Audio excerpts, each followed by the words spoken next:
Hello, Eugenie here. Today we speak with Leiah Golden. She is a homeopath in Victoria with a passion for offering natural options for great health. She uses both classical and modern homeopathic techniques along with nutritional and lifestyle advice, and her main aim is to find the best way to help each individual improve their health and stay free from stress and disease.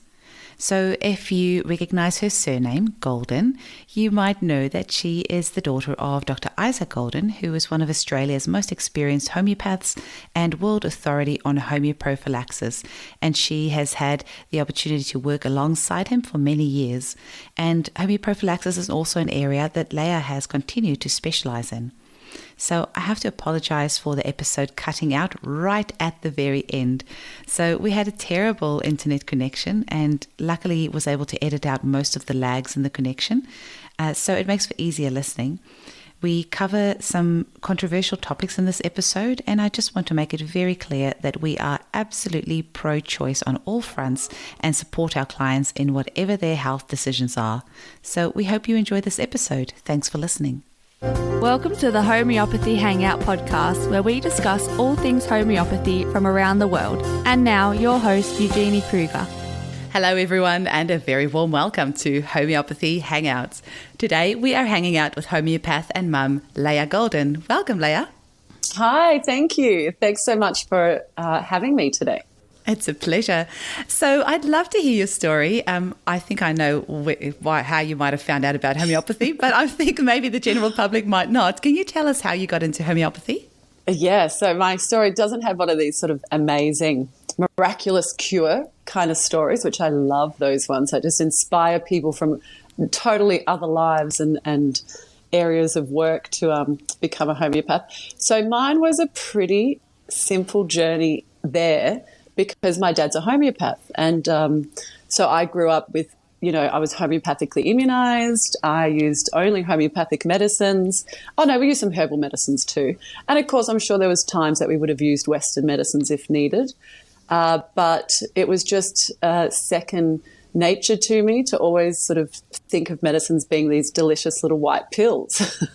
But don't worry, there was plenty of cod liver oil straight from the bottle and raw herbs, so I also got the other side of it.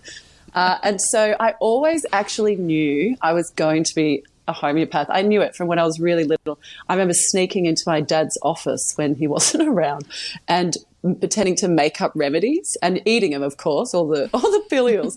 But like pretend. And now I catch my daughter all the time in here. She actually ate a really crazy remedy the other day and I was like, oh, it's going to happen. But yeah, so I always had this sort of feeling I was going to do it. But of course, you go through primary school and high school and you kind of get to the end. And I remember Dad, he was working at the Australian College of Natural Medicine. And when I went to finish, got to year 12, he goes, look, choose any course and I'll help you pay for it. Oh, maybe he said I'll pay for it. I can't remember. And I'm sure he was holding like the homeopathy sort of degree with his finger, but I was like, what's the shortest course? I was like, oh, massage, I'll take that. And he was like, oh, okay. So I did massage and I absolutely loved it. Went back to do a diploma of remedial massage. And I have been massaging now for 20 something years, 20 years maybe. And, but wow. At about 26 or 24, 25, I thought, oh no, I really just need to do homeopathy now. But it was I realized there's so much emotional work that is needed in homeopathy. So you need to have, for me, I felt I needed to have this level of kind of maturity and I wanted to party a little bit. So I was like, I want to have fun, be a bit crazy. And I felt like I couldn't do that if I had to be serious like my dad, if that's what a homeopath takes. So it wasn't until I think I started my degree at about 26. And I actually was being a little bit rebellious and I was like, no, I'm actually going to do naturopathy because, that's so much cooler. And I'm sure my stepmom at the time, Anita, would have loved that because she's an amazing naturopath. And so I started my first year of uni in the naturopathic degree and it just went right over my head. I was like, what are these herbs? And like, what's all these supplements? So by the second year, I went straight into homeopathy and it just was so simple and so easy and made so much sense. Whereas some of the naturopathic students, because we overlap in a lot of our courses, they were like, what is this stuff? It just doesn't even make sense to me. Whereas I found, talking about vital force and law of similars and law of minimum dose, it just was like, oh yeah, of course, that's just like makes so much sense. And I just loved getting to know the remedies through, on this sort of different levels. Obviously, there's the physical generals and learning about the sort of toxicity side and the physical side, like the disease element. But when I got to learn about the mental, emotional picture, it's just like, I love it. I can't get enough of it. I still at night read about the mental, emotional pictures and stuff of these different remedies. So yes, and now I've been practicing homeopathy. I guess I ran Dad's clinic, all up for 10 years while I was studying, and then when we came out of clinic. But in the last 2 years, I ventured off because I had 2 little babies and hoping to add one more to the mix eventually. And so I moved to my sort of only 5 minutes from my house. And as you know, when you have small children, 5-minute drive compared to a 25-minute drive is a long time. So now, so Dad and I, we still obviously work together all the time and always in contact. But, it's been interesting. I've learned a lot. We're now working with a new colleague who was locuming for me when I had my second baby, Kate Lambrick, who's absolutely amazing. So I've learned a lot from her. She worked in India for a long time. So also my mind was blown with all these new ways of doing things. But I'm still very classical, and I would say that I pretty much, after 10 years of watching Dad practice, I think I practice pretty much the same. Oh, interesting. But I'm starting to expand it a little bit. And of course, I've been blessed, Dad is the world authority on homeoprophylaxis or homeopathic immunization. And so that's something I've, naturally just fallen into, and I absolutely love it. When you have vaccine damaged cases come in and to be able to watch children, turn around after 1 or 2 doses of the right remedy, it is phenomenal. And, so my homeopathic journey has changed a lot, and especially since I've had children. Well, now I do things very different, and I'm like, what was I thinking 5 years ago saying that to the mum, to do this remedy and that remedy and this remedy? Now I'm like, no, just whack them in a bottle, off you go. Well, actually, that was going to be my next question. I'm glad you started off, led into that, is how has becoming a mum changed how you practice? And, tell us a little bit about that. I've become a lot more practical and I now understand the true sense of needing to be able to administer things really simply. Like, you need to have very yummy tasting products. You need to teach people how to hide those products, those supplements. Homeopathics, we're fine because they're pillules, the children. It's more about how high to hide the products. Yes. Because the children will try to eat them.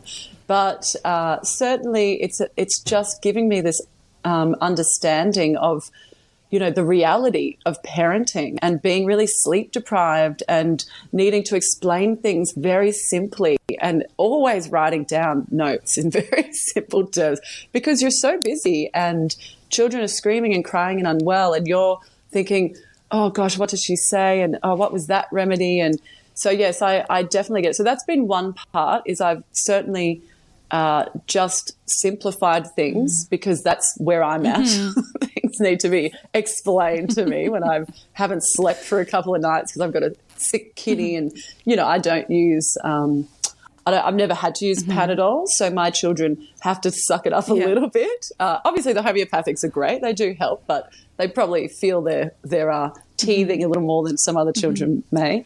So I think that definitely is. And then I've been able to test so many great things on my kids. Hopefully they won't see this in the future and be like, what?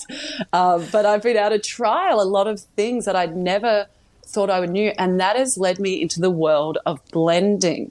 So when I say blending, I mean mixing or making, say, complexes. So complexes is when you mix. A simplex is just one remedy. We always hope it's the simillimum, the holy grail of homeopathics.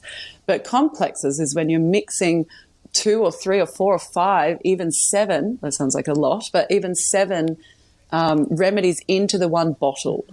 So normally when I'm doing that, I'll do it in liquids. But I never, I was trained, it's very classically trained. So, about that very Hahnemannian way of using a lot of polycrest and really using that simplex one at a time. And my dad still very much is this way.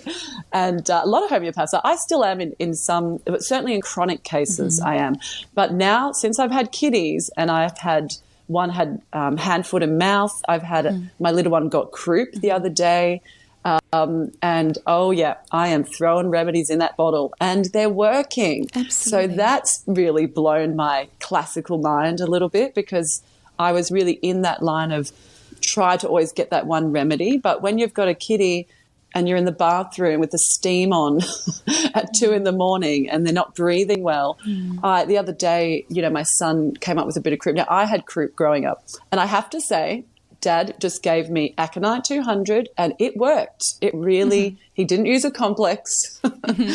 But for me, when it was my child, I just shit myself. And I said, I put Aconite 200, Hepsolve 200, Spongia and Penicillin 6X. And I whacked them all in a bottle, gave it a really good succuss, and I was giving that to my son every 5 minutes. And I wasn't counting. I was pulling up a dropper and squirting that in. And I think by the second dose, his breathing calmed right down. He was no longer having that stridor or that trouble breathing. And by the third dose, he had fallen asleep in my arms. And it was just, now I am the blend queen. I have a blend for everything. And I absolutely love it. So I still will always sell a kit, like with your normal remedies. But now I put a little empty bottle in with my kits. Or just with any clients, even without a kit, but I put an empty bottle. I say, take this empty bottle. Because when my clients text me at like strange times, text me, that's all. I say, don't bother calling. You'll never get a call back. But when they text me to say, I've got 1, 2, 3, now I can actually say, use 1, 2, 3, blend it all up. So yes, I am loving, this year has been my year of blends. I love it. And I think that's why a lot of fun. Why us homeopaths can be such a wacky bunch, because we all prescribe so differently. And I do think that part of the success is like having that connection with a homeopath, but also I feel like homeopathy is endless. It feels like there's so many different ways of prescribing. There's 8,000 different remedies. Like I don't feel we can ever box ourselves. Like we have to stay open-minded and try different things. And at the end of the day, if the blends are working, it's working. Your child had croup, now he doesn't. The proof is in the pudding. And whether that's a single remedy or a blend, your child is happy and healthy, and that's all that matters. What sort of other blends have you found really useful? So my main blends that I've got, now I've got a little book of blends. I made the girls, I have 2 beautiful receptionists, Amanda and Casey, who are doing all my typing and making things look pretty and nice while I'm throwing them scribbled bits of paper. And so I've got the persistent cough blend. So this one's been quite interesting year. So, I will say I work with a lot of mums preventatively. So I have a lot of mums that I treat here and there, but it's more about homeopathy, like all natural medicine. We always are about preventative health first and then cure after. And so I usually don't have these kind of coughs that hold on so long. So obviously I live in Melbourne, very cold, very wet, a lot of respiratory stuff in winter. And I usually only need a couple of, remedies here and there, a bit of Drosera maybe, some Hepsolve is always a big one down here. But this particular one that came up, and it was actually before winter this year that it came up, it was just, it was coming back. It was just that constant, dry cough that would go for weeks. Even it went into months. You would think it's like a whooping cough, but it wasn't. A few patients got their kiddies tested. It wasn't whooping cough. And it wasn't COVID. Don't worry. I had seen a few COVID cases, but they certainly weren't that full on actually. But yes, it just hung around, and so I made this great blend. I almost like hate saying what's in it because there's so much in it. I feel like, I'm so embarrassed. But I will say, and I do tailor them a little bit. I do tailor them. And Dad always picks on me. He's very classically trained. He was calling me a Frenchie the other day, a French homeopath, because they love their complexes. And I'm not like the French. I do not use low potencies. I love high potencies.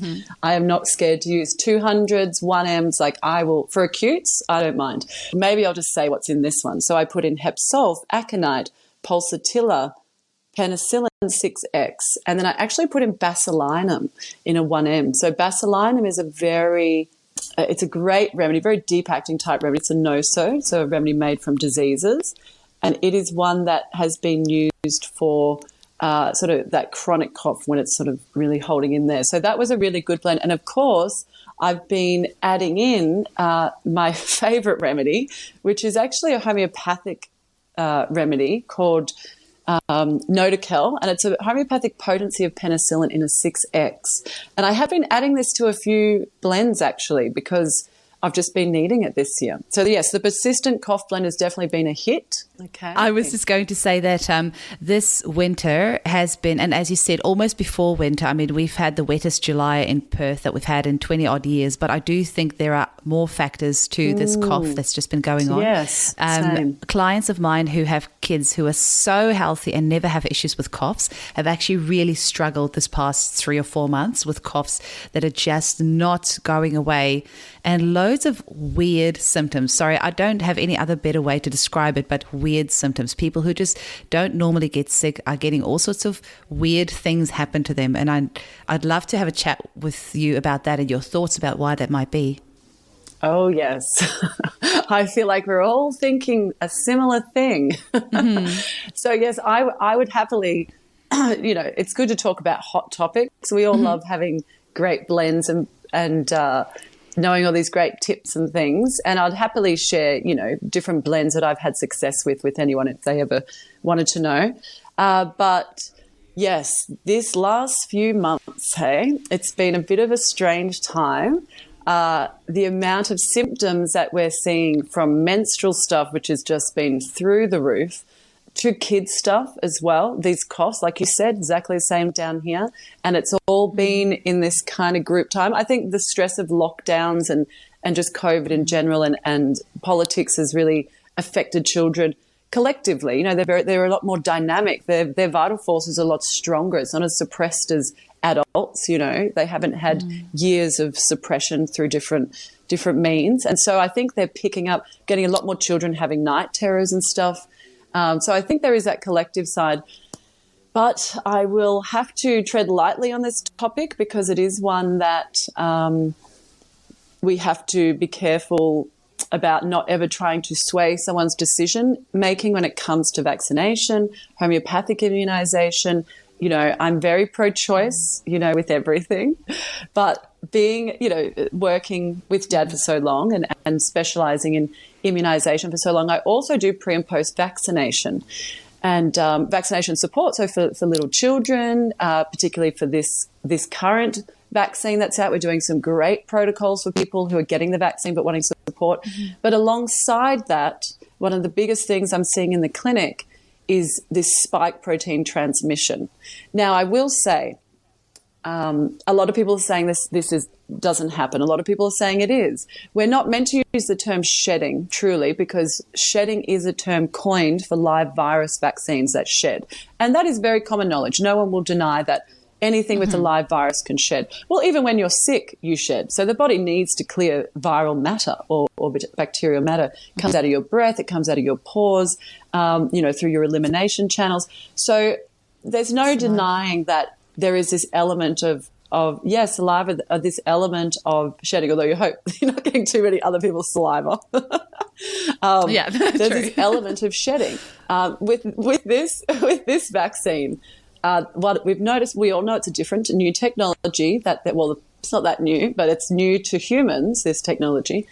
And there is this element of what we're calling transmission. And we do know that this technology now uses this sort of spike protein technology. And it seems to be that it's this spike protein that is transmitting from recently vaccinated people to all people, not just non-vaccinated, but also vaccinated people, just transmitting to the world.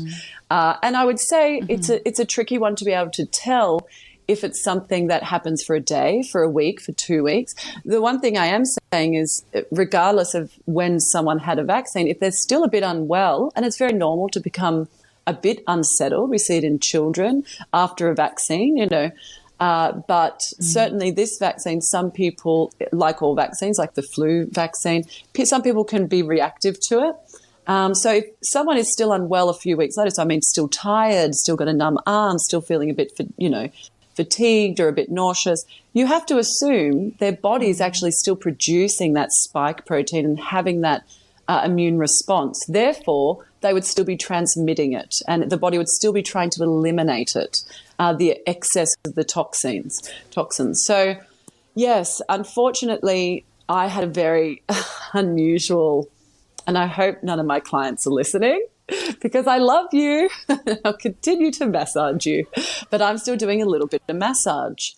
And I, about 3-4 months ago, when the AstraZeneca first came out, I had 2 clients in one day that had both had a massage, that I both massaged, and they'd recently had the vaccine. And so I massaged them, and very shortly after, I had a very intense flooding. And women, mums, we all know what this feels like. I had a very intense, heavy period. It was about a week early, and I get a lot of we have an amazing acupuncturist at our clinic, so I get a lot of acupuncture. My periods are very regular. When you do acupuncture, you have very regular periods. It happened within sort of a day or two of these 2 massages of clients who were still quite unwell. So they were still very tired and very unwell from the AstraZeneca vaccine. And within 2 days, I had the most intense cramping pain, so bad that I thought I was having an ectopic pregnancy. And I went to the doctors. Now, I don't go to doctors very often because I'm a homeopath and everyone I know is something and throws herbs and things at me. But this was so intense that I actually thought I was having an ectopic pregnancy. Went there, they said everything was fine. So here I am, kind of in denial, because I'd already heard this overseas and in other countries which had had the rollout earlier about women having miscarriages and having really bad, women in menopause getting their periods back. And there is still this science within me that I like to see it, to believe it. And I thought also, surely I'm not that sensitive. I'm very robust. I've got a good vital force. But sensitivity doesn't always mean you're not going to get something. In fact, a good, strong vital force means you're probably going to react to it quicker than someone who's got a more suppressed vital force. Not trying to show off about my vital force, of course. So I had a really intense reaction, and for about 4 or 5 days, constant cramping. Went to the doctors. They said, no, there's nothing wrong.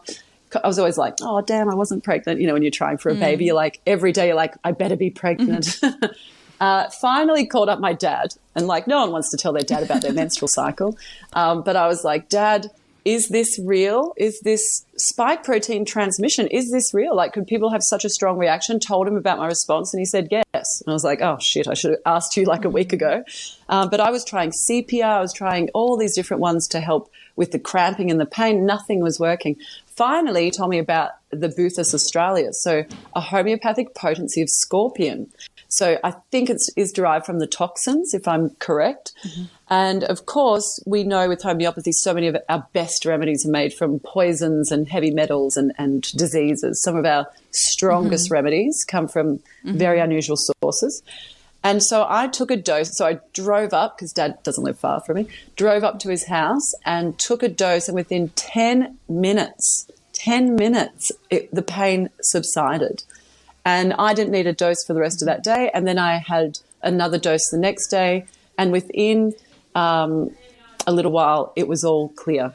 And I just couldn't believe it. Within 2 days, everything was back to normal. Now, unfortunately, I continue to massage a little bit. And I was taking the Buthus after. And there's another remedy that I was taking, preventative, sort of virus immunization of sorts. So what we call a homeoprophylaxis remedy, or a homeopathic immunization, to help sort of just boost my vital force to viruses, and in particular, one that would almost have that similar symptom picture to what the spike protein does. So I was taking that preventatively, lots of supplements, but I was still massaging a couple of people here and there that had just had the jab, because I didn't want to discriminate against my clients. Unfortunately, it meant that my cycle has been irregular for the last almost 4 months. Because of that, I believe, because this cycle, we've been in lockdown for over a month, so I haven't massaged in a month, and it was the first time my cycle was regular. So as much as I, don't want people who are getting the vaccine to feel like, oh God, now I'm going to, spike protein, everyone. It is a real part of it, and you do have to be very conscious of it. The same way if someone with any vaccine, not just this vaccine, any vaccine, if they've just been vaccinated and had viruses and bacteria introduced to their body, you just need to treat them like they're sick. Whether you acquire a virus from a natural source or from a vaccination, it doesn't matter. However that virus got into your body, always treat someone like they're sick and just give a little bit of distance for a while. So, yes, the one thing I have to say, though, and the great thing with homeopathy that I love is this remedy is very this remedy, the Boothus australis, is very specific for spike protein reaction. So whether from getting the vaccination or from being exposed. Now, if my cycle, if this disruption in my cycle, if it wasn't from the spike proteins, that remedy would not have worked. So I know very easily that it actually was, because that remedy worked instantly. So yes, it is very real, and we do have to be cautious and conscious of it if we're either getting vaccinated or if we're not, or if we've got young children in the house. And there's lots of great things we can do to help protect people at this time as well. I am so glad that you spoke about this, and you're so brave to say this, because, more people really need to speak up about what's happening. I felt a little bit vulnerable. It's actually in my podcast with your dad just last week that he said about what he's seeing in his clinic with all this unusual menstrual cycles. And then I said to him, well, you won't believe this. Actually, just the day or two before this interview, I had my first irregular bleed in my life ever. And I've had menstrual cycles for 30 years. They're normal. I've never had any issues.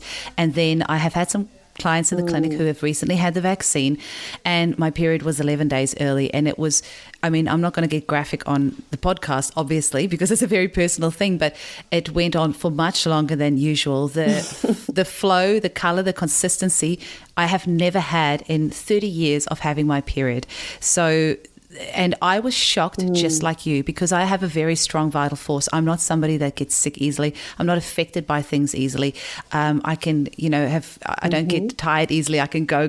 I am just one of those people that is just like a workhorse, and I can keep going and I don't get sick. So I always like to think I don't easily get affected by things around me. So I was in denial, number one, when this happened, because I had been hearing about these irregular periods that's happening from the spike protein transmission.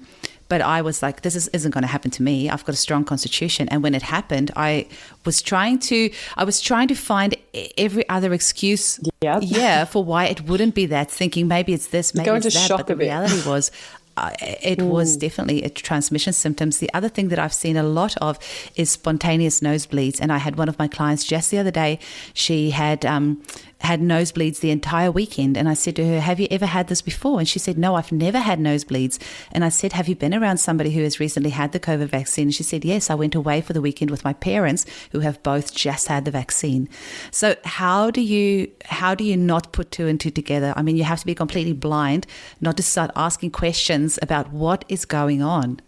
And what you were saying about the vaccines, Leiah, like rotavirus is actually a classic example. It's even in the medical literature. For 2 weeks after a child has had the rotavirus vaccine, because it is a live virus vaccine, it sheds, you have to be super careful. You have to really wash your hands after you've changed their diapers. You have to be really careful that they don't share toys with other kids, because it is a live virus vaccine, so you can make other people very sick if the child has recently been vaccinated. So for the 2 weeks after the rotavirus vaccine, you do have to be very careful with, when you're handling this child, and with saliva and feces and things like that. So it's not so far-fetched to think that what we're seeing at the moment is transmission of this vaccine. Of course. And you're so spot on, actually, with that, to mention that. It made me start thinking, no wonder there's always so much gastro in daycares, because, people are not always thinking like that or not aware of that. The doctors don't tell you that. My girlfriend's undergoing chemo treatment, and they've told her, make sure that you don't go near anyone for 2 weeks who's just had the flu shot. So that's what her doctors, her oncologists say as part of the chemo, stay away, don't have any carers who have just had the flu shot. So it is no secret that this occurs. It's a shame that the doctors don't tell people that, because the rotavirus is given so young now, and twice. It would be probably really helpful for the parents to go, okay, we better just make sure we, wash our hands and stop the transmission. But no, so it is, Absolutely. yes, it's funny, isn't it, having that exact, our experience is like exactly the same. I'm like, oh, they're like homies. And when we are, and once you start hearing these stories over and over again, you might hear it once or twice and think, oh, that's yes. strange. But then you hear it over and over and over again. And we have to start asking questions because what's happening is very strange. And especially when the remedies that are working, we actually, it's funny you said that about the nosebleed. We had a little 18-month-old who had woke up with a nosebleed, and I think her mother had just had the jab. She's a nurse and was breastfeeding, and she had a nosebleed. And I had a very close to home experience with a nosebleed not long ago with one of my children. So yes, you can't deny it. You don't need to. It's not saying don't get vaccinated or you have to stay completely away from anyone. No, we can't, because everyone we know is getting vaccinated now. It's about going, okay, let's just let's be real. Nearly the entire population of the earth is getting vaccinated right now. So let's just be conscious to give us that extra protection. So the there are some homeopathics for it, and that Boothus remedy is absolutely amazing. So I've had, a lot of people coming into clinic now who are having very similar symptoms, headaches, blurred vision, a lot of tinnitus, a lot of babies spiking high fevers coming out of nowhere, just things that are very uncommon to people. And that Boothus remedy in either 30 or 200 has been absolutely working brilliantly. I've just seen, I had a pregnant woman, we had her coming into the clinic with cramping after her jab, and she was very concerned. And within 15 minutes, we gave her a clinic dose, so just a dose in clinic, and she said it just calmed it right down. So you can imagine the relief from a mum. So we do have a great protocol that we have been using, and I'm sure you might be using something similar, but I'm just using Dad's because it's just what I tend to do. Well, he's got probably a couple of decades more experience than you, so it's worth listening to him.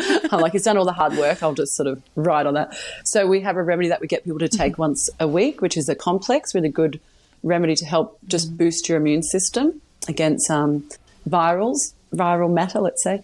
And then we also have that with the Boothers. Now, I will say, though, one thing I have to say, we also have some great remedies for people getting the jab, where we give potencies of the vaccine. So that's a really great way to help the body to help eliminate and clear through these vaccines, so the toxins that might be there. So it's not stopping the body from hopefully producing antibodies, which is the vaccine's aim.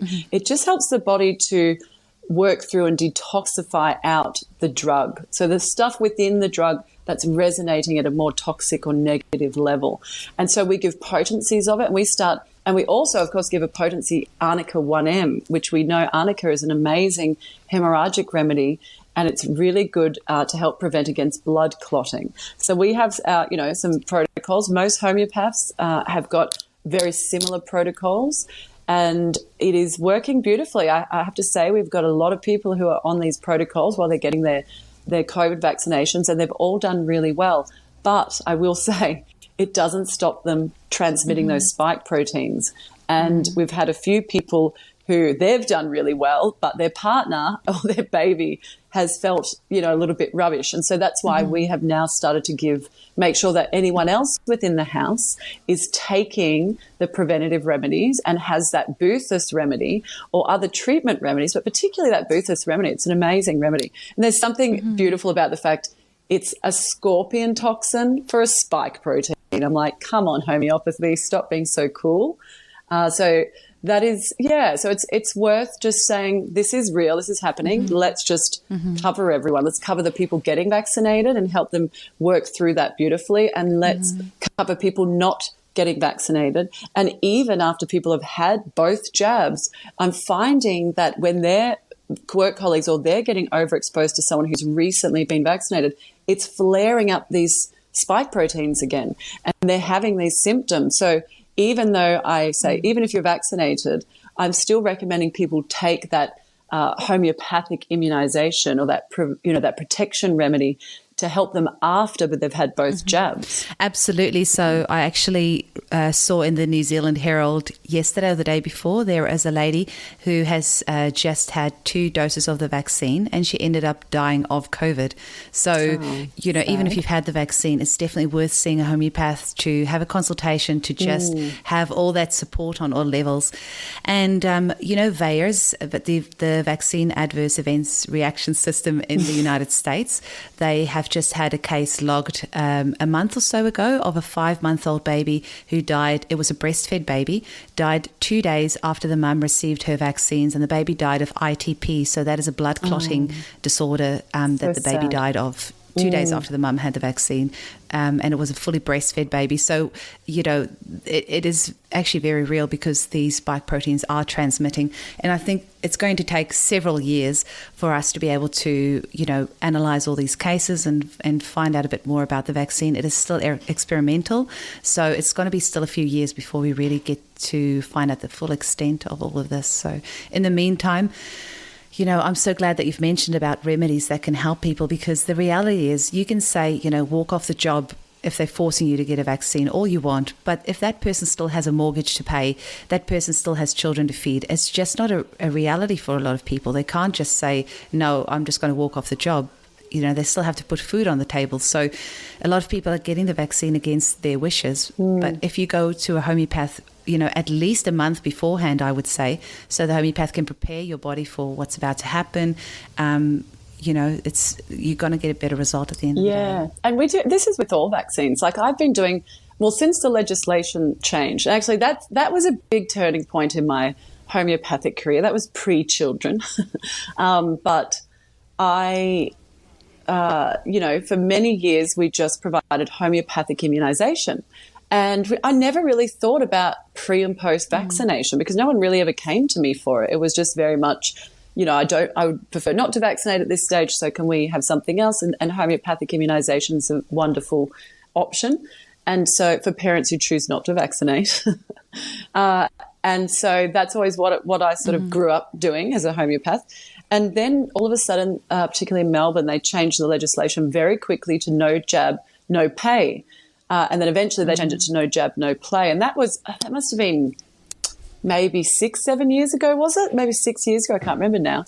And all of a sudden our clinic went from homeopathic immunisation, and then we did a lot of vaccine damage work or work helping children whose parents believed that they'd had some kind of injury or they've never been well since the vaccination.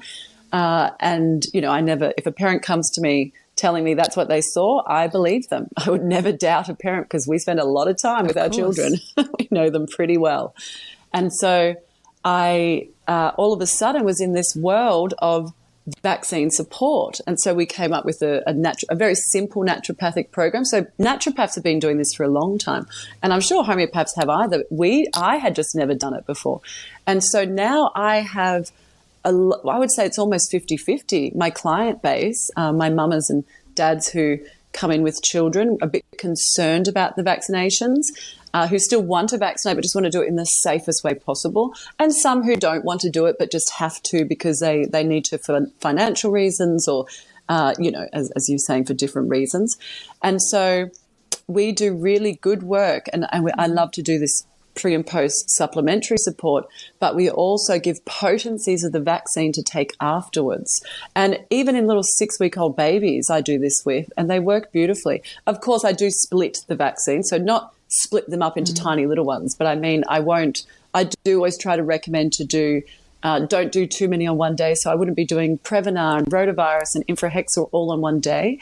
For me, it's much easier if parents are happy to do sort of Infrahexa on one day and then maybe a couple of months later, then do the rotavirus, and then a few months later, the Prevnar, which is your pneumococcal, because then I can see what they possibly are reacting to if they do react.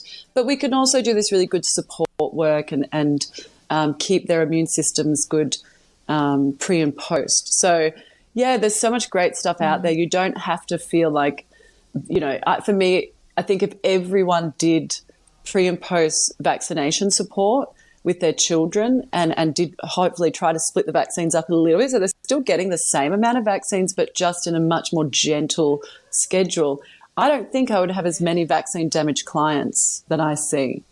So it's a shame that this isn't just something that we could implement. Maybe one day I'll make best friends with one of the politicians, hey? Or maybe we'll just vote Dad in. That would be great. The Health Australia Party. That would skip that issue.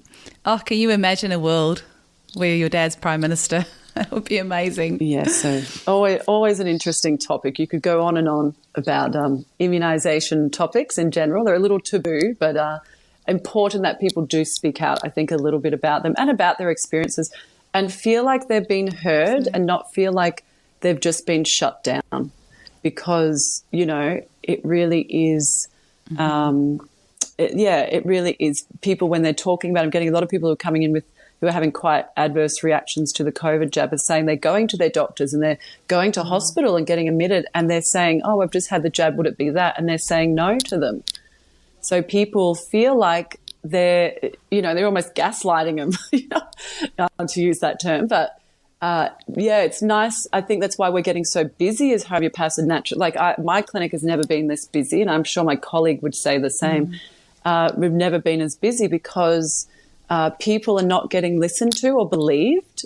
Even people who are very much, Western focused and very pro-vaccination and want to get their jab, when they're having reactions, the doctors are turning them away. And so I hope not all doctors are, but I have to say a lot of them are ending up at my clinic. So I think it's nice for people to be listened and heard.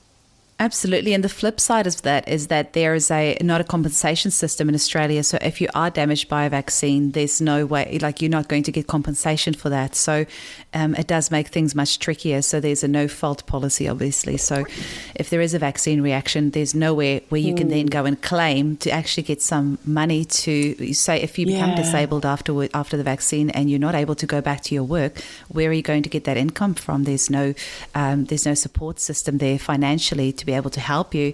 So that is very scary. Yeah, scary.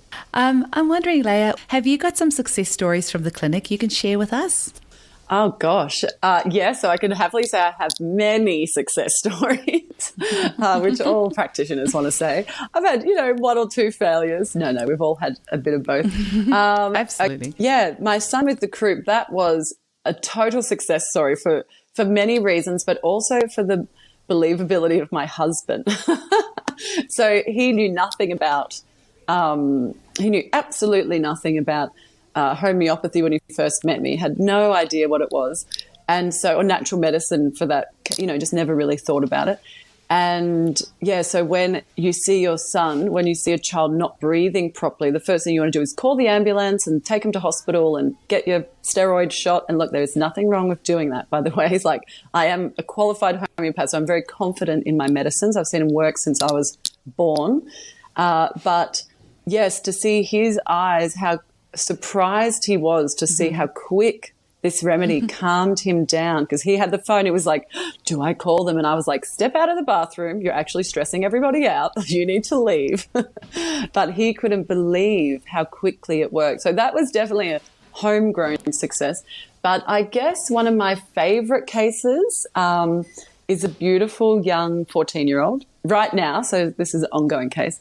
Beautiful young 14-year-old who so there's a lot of mental health issues right now. I'm seeing a lot of teenagers.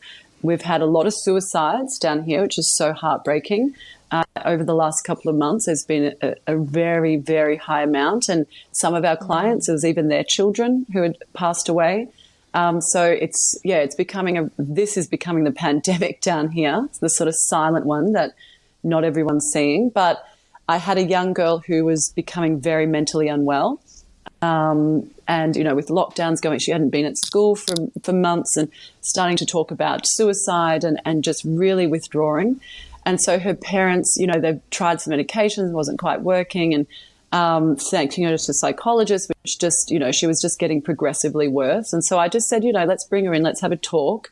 Despite the laws, I saw her face to face. Sorry, Dan Andrews, had to do that one. And so, because it's important that you make that connection with your clients, especially young clients, they need to be able to really sit there and feel comfortable and trust you. And I remember her walking in and she had her hair over her face, beautiful young 14-year-old, hair totally over her face, black hair, cool black, like dog collar chain, really like goth. I kind of thought, oh, she's so stylish for her age. But really quiet, didn't say a word. I sort of kicked her dad out and said, all right, out you go, Dad, let us just have a girl-to-girl chat. By the time she finished, her hair was flicked back and she was talking and really expressive. Gave her some really simple remedies. Nat myrrh really fit the case, which we know is a very withdrawn kind of remedy. So nat myrrh fit the case beautifully. And then I gave her a flower essence blend because I love bush flower essence. I think they're absolutely brilliant. I use them a lot in my clinic. And so I gave her a flower essence blend to be taking daily, and I gave her the nat myrrh to be taking weekly. And I said, I want you to email me, getting a young person to email. So she actually did. She sent me an email saying she's dreaming, she's feeling better. And then I saw her for a follow-up, and she said she's feeling much better. And she had dyed her hair red, and she was cut her hair, and she was wearing brighter clothes, still really funky and fashionable, but just her whole demeanor looked different. She looked happy. And when I said to her, I kicked her dad out again because I was like, let's just talk, the two of us, girl to girl. And she said she just feels happier. She goes, I just feel happier. Now, she is still she's medicated, so she's on antidepressants as well, because we don't mess around with suicide. I never tried to tell people not to take their medications if they need them. But she actually told me she feels happier, and I bumped into her mum in the supermarket, love country towns, small country towns. Bumped into her mum in the supermarket, and she said, oh, my God, Leiah, she's coming up and hugging me and telling me she loves me. And I looked at my husband, I was like, what is happening right now? And she's drawing and she's painting, and the remedy just lifted this dark cloud off her. So even though she was taking the medication, so, the antidepressants and so on, they still weren't making her happy. They still weren't working in a sense. So now together, that combination of the homeopathics, the daily flower essence, giving that, beautiful energy and adding that to her vital force, it's really unlocked something. And we know nat myrrh is such not a remedy I give to that many children, but she needed that nat myrrh. She was in a very dark place. And just to hear a little 14-year-old say they're so happy, and to see the physical transformation from this black hair covering her face to this like cool, short red, bright red cropped hairdo with her face, gorgeous eyes out there for the world to see. It was so good. It just makes my heart happy. Very happy to be a homeopath when you have days like that. It's wonderful when you get clients come in and they have those physical changes, and when they walk in the clinic, you're like, whoa, you've changed. Yes. Tell me what's happened. Yes. So I'm wondering, Leiah, just before we finish off, what is your top 3 remedies for you personally? Like, what's your 3 favorites that if you were stuck on a deserted island, they were the only 3 that you had? So I would say my favorite 3, because I have a son who's always hurting himself, arnica, for some reason. I feel like he's living on arnica. So I'd always say aconite. Aconite 200 I have a very personal connection with, because I suffered a bit of croup growing up. And so I learned how to use, my dad taught me how to use that remedy very early on, and I would take it to school with me. And every time I couldn't breathe properly, or I'd feel myself go into that kind of panic, I would take it and it would calm me down, And so that remedy, and even now, it's just such a great remedy to have. If I was going to choose one remedy to take with me, it would actually be aconite. And also it's, when people are really emotional, for panic. So yes, definitely aconite.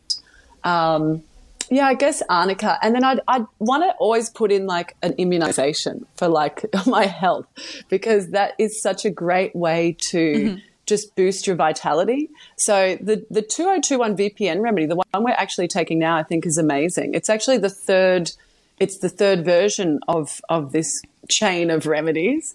And I loved the first. It was pretty strong, a few weird reactions, but I loved the first. But yeah, I would almost take a remedy with me to help boost my vital force through it. But yeah, I'd say aconite, definitely top 1. Arnica I just use a lot of because of children falling and, hurting themselves, country kids, And good old-fashioned homeopathic immunization to keep me and myself and the family super healthy. Actually, I'd love to know what your top 3 are. Well, actually, that's very funny because I always ask all all the guests what their top 3 are, and knowing full well that if somebody was to ask me that, I don't know if I could answer it. But I think absolutely arnica and aconite and nux vomica, I think, would be my 3 that I couldn't live without. Beautiful. No, I'm always interested. Oh, good. So we've got at least a couple on the same page. So, Leiah, how can people get hold of you and the work that you do? Thank you for asking. So I have a little clinic in Sunbury called Holistic Health Macedon Ranges. Now it's funny because it's not in the Macedon Ranges anymore, but it was for many years.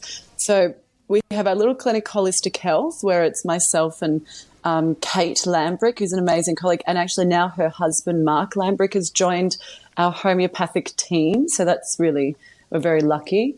And then, of course, Dad and I always work sort of together with clients if we need to and so on.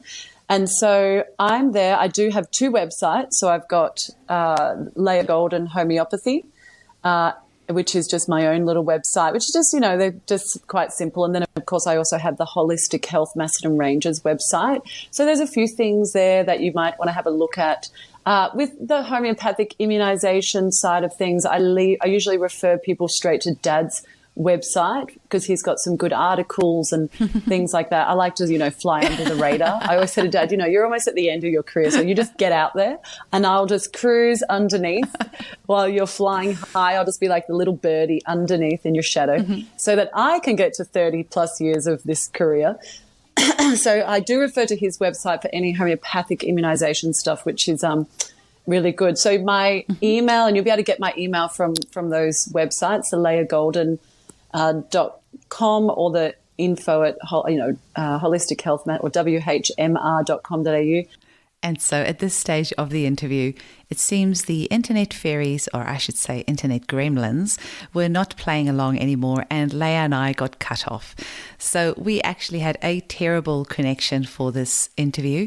We had a very terrible lag, and hopefully you won't pick that up due to the editing, but it was very hard for us at several stages to hear each other. We got cut out a few times. Leiah was so patient, and she kept redialing back in, and we kept on reconnecting, but we just could not get our connection back up after this. So Leiah, I just want to say thank you so much for your time. We'll link all your info in the show notes, and we appreciate all that you're sharing with us in this very tricky time that we're all going through. So thanks again.